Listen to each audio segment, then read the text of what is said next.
I just wanted to do a quick, like kind of like a video diary, I guess, for lack of a better term. I had a bunch of cool thoughts in my head pertaining to.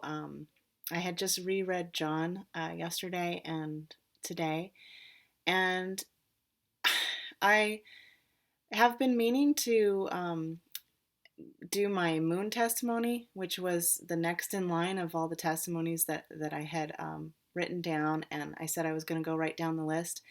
And eventually, I do need to give my moon testimony because a couple of people were asking me about my moon banner, and it's not exactly the typical thing that you would see for a Christian to have, but I do have a really beautiful story behind it. But anyhow, that's not what I wanted to do. I right now at this point in time, I just wanted to real quick share something that I thought was pretty unique. It was unique for me anyway, because in the past, um, things that happened to me in my work life and things that happened to me in my spiritual life occasionally cross paths, but for the most part, they were pretty much uh, separate. And I think that's pretty normal for a lot of people, other than when they really need prayer about something or they're facing a certain challenge and they pray for the Holy Spirit to give them strength at work, or if they pray for a fellow coworker, um, things of that nature. But for the most part, it's kind of separate.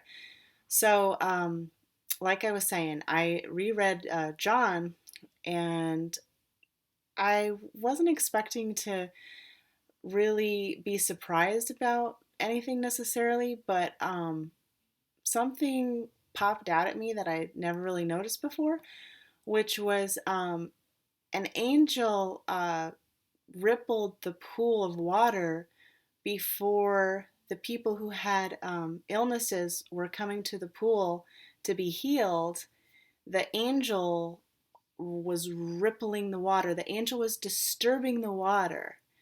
And I had kind of skated past that little small point before. It never really I kind of just jumped over that little fact.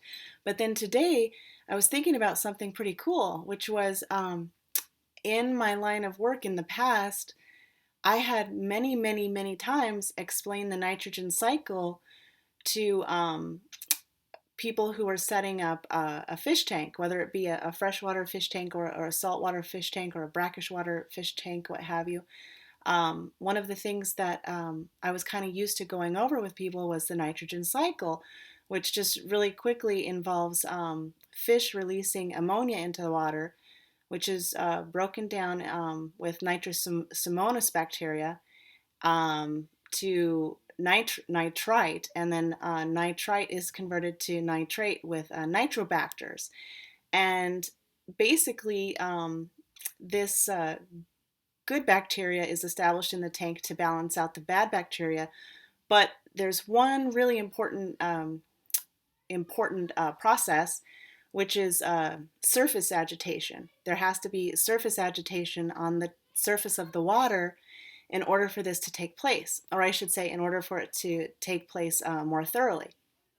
Um, that's why it's a good idea to put air stones in the tank or have a filter that turns the tank over in such a way that you get this surface agitation. And the reason for that is because that's where the exchange of oxygen takes place, okay?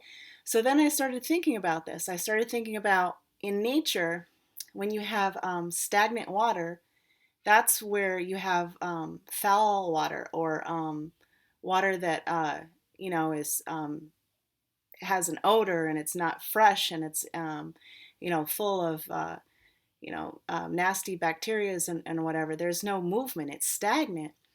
And in nature, where you have flowing water, uh, water that's running over rocks and has lots of surface agitation, you have that exchange of oxygen, and the water's fresh and clean. And then I started to relate back to John, thinking about how that angel was disturbing the surface of the water and what that really meant.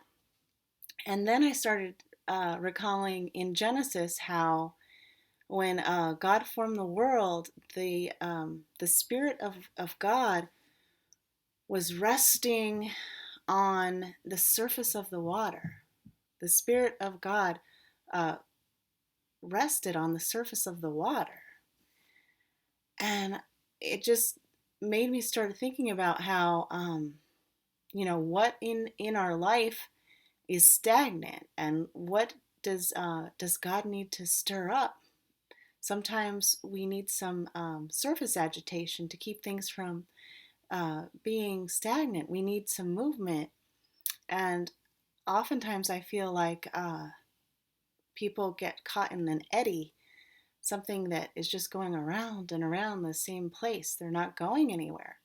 Christians or non-Christians or otherwise, they just get stuck in a place of um, repetition, like a monotonous circle where it's just kind of they're revolving in an eddy and they're not going anywhere. And then I was thinking, God provides this surface agitation, and how beautiful that was, how that could be considered um, refreshing.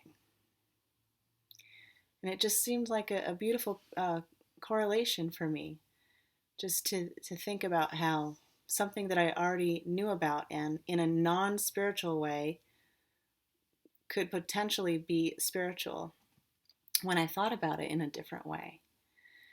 And then I started thinking about how sometimes when we go to a place that's a little uncomfortable, how we do have a lot of growth in that area. And when we um, go someplace that's not stagnant and it's flowing and moving and active, it may be a little scary at first, and we may feel like it's out of our comfort zone. But that's a place where deeper growth can take place, and we can grow spiritually in those type of places. So yeah, that's my thought on surface agitation and the angel that rippled the surface of the water.